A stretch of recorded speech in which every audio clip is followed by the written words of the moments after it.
All right. So, oh crap! The fan is on.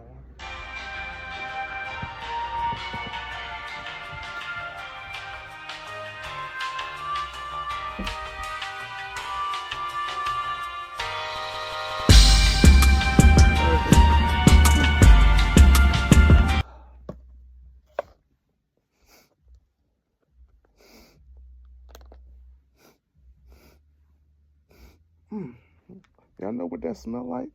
That smelled like somebody was cooking. Somebody cooked here. Somebody cooked here today. They absolutely cooked with Welcome to Derry, episode 2. They absolutely served me a Michelin star meal today. Like, real live. Like, I'm not even joking. Like, you could smell the onions, the garlic, the paprika, chitlins, all stewed together with the onions, the celery, the they cleaned the chitlins real good.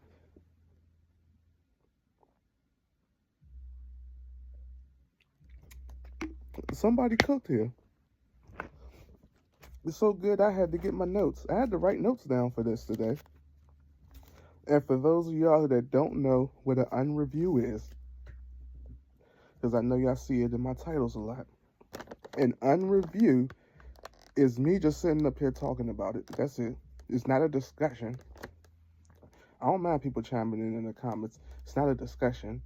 Like, I'm not discussing it with anybody. I'm just telling you from what I saw off the rip, one take. That's it. That's why I always say, excluding this time, no intro as usual. Everything's off the cuff. One thing when I first talked about this series coming out in my preview, I was like, I said to myself, I said, is it going to have subplots? And if it has subplots, are they going to take over a whole episode? Or we have one where it's just focusing on the subplots? I don't want that. These subplots in Welcome to Derry are they are absolutely cooking. Like, you could have told me this wasn't anything about Pennywise or it, and I would have still been like, this is cinema. This is absolute cinema. Bruh, they cooked with these subplots. This military subplot, which, I'm not even going to call it a subplot anymore. This is the main thing. Like, I believe, this entity they're looking for, because they're looking for an entity. They're looking for pure power. They're looking for Pennywise. That's what I think. And that's what I think based off episode 2. I think they're looking for Pennywise to harness that kind of power. If that's what they're going for, because that's what it looks like. That's going to be something. Like, that's going to be crazy. You're harnessing a century-old powerhouse, a cosmic entity, something you could never understand. Bruh, the acting this is peak cinema. And to get this on HBO Max, like, this is something that could have been at a theater to me. Crazy. Next thing I'm gonna talk about, race relations. This is very much something set in the '60s in the Civil Rights era. You can tell.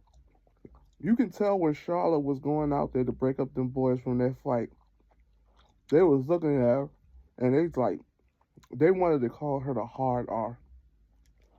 You could tell they just wanted to look at her and be like, I ain't gonna say you. That's what they wanted to call her.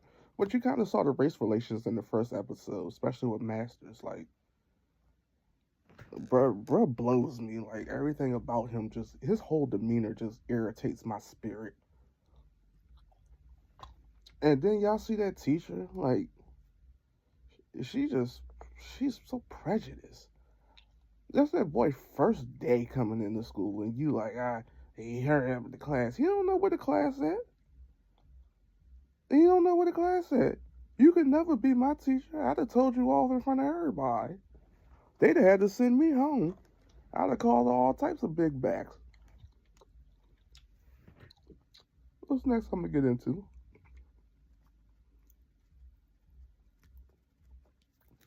Uh, Charlotte. Charlotte is absolutely cooking. And Welcome to Derry. She's cooking her role in this. Like, you always need that strong black mother figure, and she is providing that. Like, you can tell, like, at the end of the series, she's gonna be one of the ones that's going toe to toe with Pennywise. You can tell. It just seemed like it. Like, it really just seems like it. Let me get into this now. Let me get into this right now. This dream sequence. This dream sequence. This dream sequence that Victoria, Ronnie, had. Veronica, my bad, my fault. I'm not editing that out. This dream sequence that she had, bruh, I don't care if they said we took this straight out of Freddy. It was amazing. Like, this was Nightmare on Elm Street type of nightmare fuel. This was amazing. Like, they like, I'm gonna just say it like this: Pennywise is everywhere. You may not outright see Pennywise, but Pennywise is everywhere. He is a shapeshifter.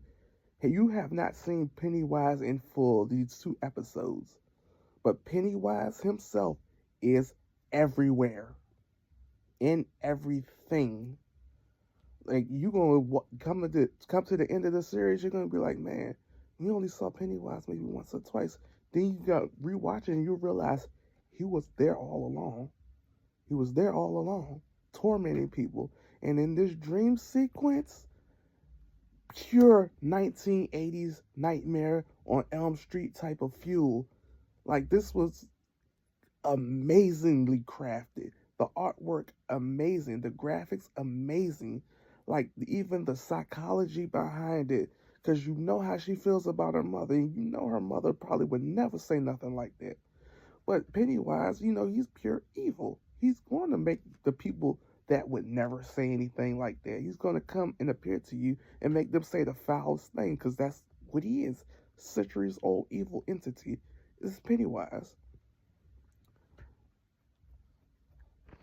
But Lily and her psychosis in that supermarket, that is the type of horror that I like to see.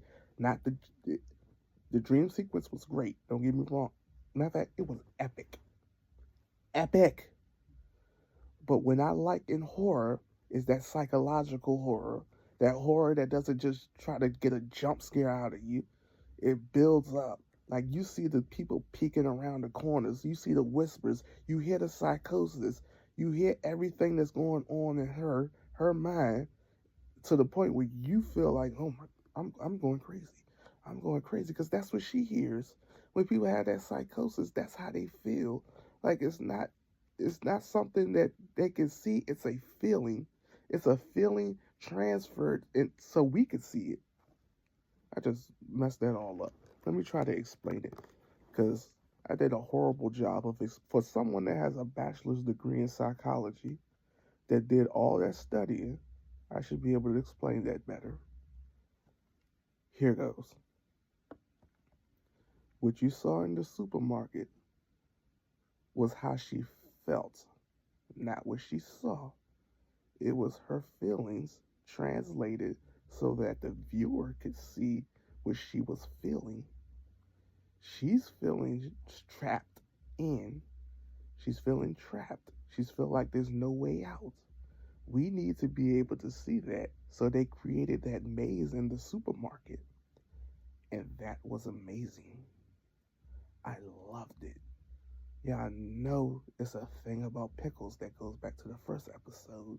Now Pennywise is in the pickles. Pennywise is in the pickles. And the way the supermarket turned into a maze and then it started shrinking in on her, that represents how she's feeling. Like, her whole world is coming, squeezing her in. All her emotions are squeezing her in, to the point where she's on the floor, head in her knees, smashed up pickle jars, because she's seeing her dead father in the pickle jars, and that's Pennywise tormenting her. Someone cooked in this episode, and it was delicious. This episode, last episode, I think I gave it. I'm not going back and looking at it. I'm not going back and looking at my last video to see what score I gave it, because that means I have to stop this video. I guess I gave it a 9 or a 10. This one's getting a 10, maybe a 10 and a half. Like, what flaw was there for me to say? What flaw? What flaw? You don't have an explicit sight of Pennywise just yet, but you realize it through the first 2 episodes.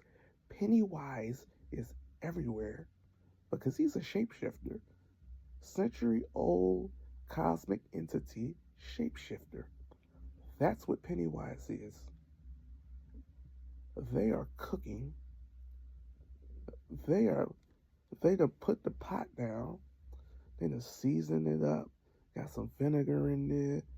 Some shallots, some onions, some celery, bell peppers, onions, garlic, your favorite seasonings, and they just dump the chitlins in there and let them stew in there for a good. I like mine stewed for like a good 3 to 4 hours. Chitlins is a very delicate process.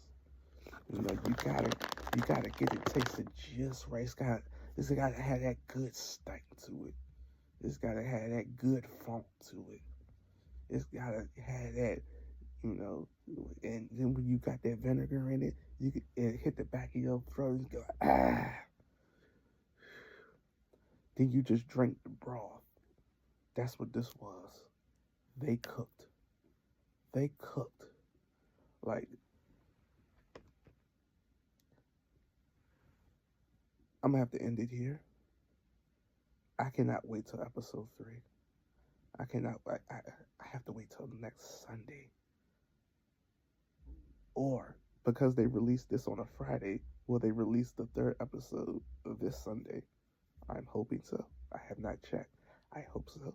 But I'm probably going to have to wait a week. And I don't want to.